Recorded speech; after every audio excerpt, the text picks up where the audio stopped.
Selamat datang, hari ini kita akan bedah tuntas salah satu cerita paling kompleks di dunia energi saat ini, paradoks nikel Indonesia.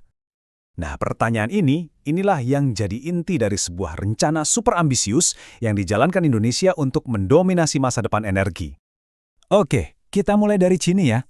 Ada satu fakta yang mencengangkan banget. Indonesia itu ternyata menguasai lebih dari separuh cadangan nikel di seluruh planet ini. Betul, lebih dari 52%. Logam yang sangat krusial buat semua, dari ponsel di kantong kita sampai mobil listrik impian di masa depan. Anugerah geologis ini, yang kebanyakan ada di pulau-pulau seperti Sulawesi dan Maluku, ya inilah yang bikin Indonesia jadi raja nikel dunia. Tak terbantahkan. Terus, gimana caranya Indonesia bisa manfaatin dominasi ini? Nah, disinilah mereka melakukan sebuah pertaruhan ekonomi yang risikonya tinggi banget, namanya hilirisasi. Jadi, hilirisasi itu apa sih? Gampangnya gini, di tahun 2020, pemerintah bilang, stop!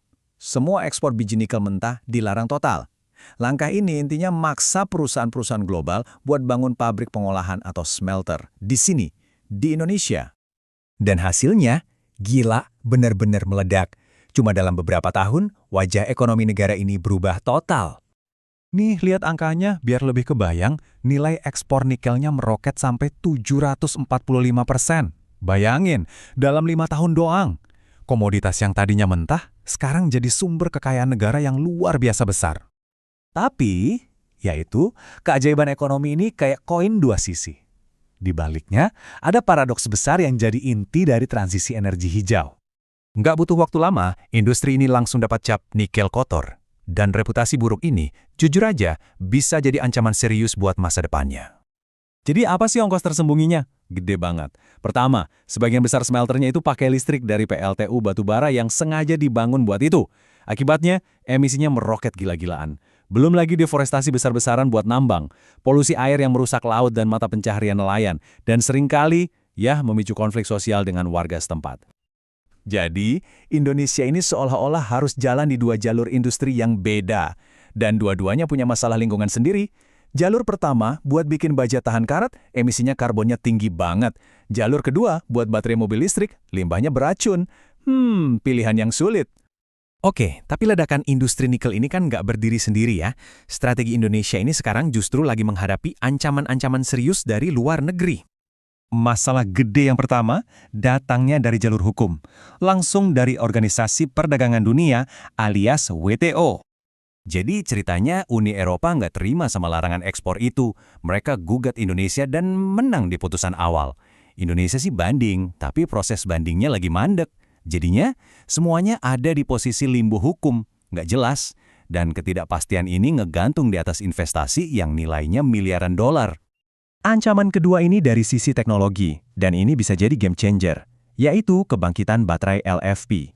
Baterai jenis ini lebih murah, dan yang paling penting, nggak pakai nikel sama sekali. Dan prediksinya, di tahun 2030 baterai LFP ini bisa menguasai lebih dari separuh pasar mobil listrik. Wah, ini serius. Dan yang terakhir, ini dia. Hampir 99% investasi yang membiayai semua revolusi industri nikel ini datang dari satu negara, Tiongkok. Ini jelas menciptakan sebuah ketergantungan strategis yang sangat dalam. Semua ini akhirnya membawa Indonesia ke sebuah persimpangan jalan yang sangat krusial, di mana masa depan ekonomi dan kesehatan planet kita jadi taruhannya. Kalau kita coba petakan situasinya, paradoksnya jadi kelihatan jelas banget. Di satu sisi, ada kekuatan dan peluang yang luar biasa, tapi di sisi lain ada pelemahan dan ancaman yang sama-sama besarnya. Jadi, sekarang ada 3 kemungkinan masa depan buat Indonesia. Pertama, jadi raksasa karbon, mendominasi pasar murah tapi nggak bisa masuk ke rantai pasok premium yang hijau. Kedua, melakukan transisi ke nikel hijau, investasi besar-besaran buat dekarbonisasi demi mengamankan pasar jangka panjang. Atau ketiga, skenario terburuk, pertumbuhan mandek karena kalah di WTO atau karena dominasi baterai LFP. Pada akhirnya, semua ini membawa kita ke satu pertanyaan terakhir yang jujur aja provokatif. Bisakah nikel Indonesia menjadi hijau, sekaligus dominan? Bisakah Indonesia meraih ambisi ekonominya tanpa harus mengorbankan planet ini? Atau jangan-jangan harga untuk menyalakan revolusi hijau ini memang terlalu kotor untuk dibayar?